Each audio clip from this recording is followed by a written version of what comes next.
Perhaps you've heard of socialism completely devoid of God in the 20th century. The bodies were stacked 1 million deep. Really? I have been getting so many intellectually dishonest comments in my comment section today. You wouldn't believe it. Now, I'm assuming you're trying to reference Stalin's Russia, Mao's China, and maybe Pol Pot's Cambodia? Okay, trying to compare Stalin's Russia to democratic socialism is like saying that a fire in a fireplace is the same thing as a house fire because they both involve fire. And you got this so terribly wrong that you said it's 100 million deep.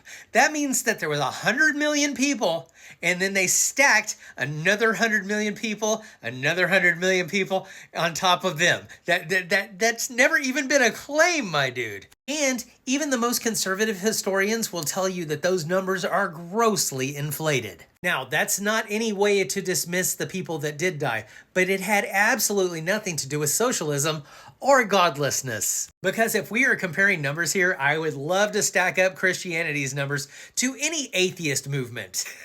And let's talk about capitalism's body count, shall we? Colonialism, slavery, genocide, profit-driven famine. Millions of people die every year today because of capitalism.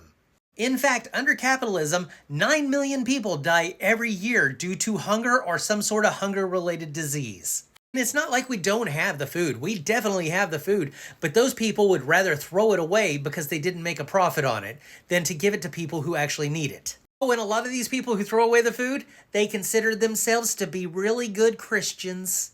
Capitalism is not failing to feed people. It's engineered to make people starve. And I always love how you guys always go to like the worst case scenario when you're talking about socialism. Like that is what's going to definitely happen. But we have countries all over the planet that are democratic socialist, and they are not killing people by the millions and stacking them on each other. If you want to see a good example of democratic socialism at work where they're not killing off all their people, just look to Scandinavia. And just in case you don't know, Scandinavia is Norway, Sweden, Finland, Denmark. They rank as the happiest countries on the planet, and they are the most democratic socialist countries that we have. Healthcare, education, paid time off, these are considered to be rights in their countries. So while y'all bring up horror stories from many decades ago, I can show you examples of what's happening right now under capitalism that's just as bad.